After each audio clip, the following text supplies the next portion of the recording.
Ayan po guys.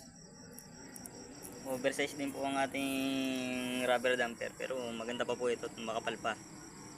Hindi rin po ito siya dito. Kailangan po nating bawasan ulit para po hindi na tayo sayang bumili. Ayan po.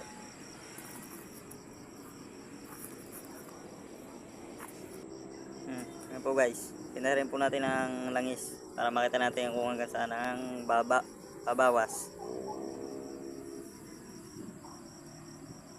Yan po ang pinagkuha na natin. Yan, okay na po guys. Pumasok na po ang ating rubber damper. Stick po natin kung talagang kakasya po.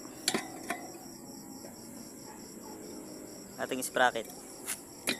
Yan, swak na swak po mga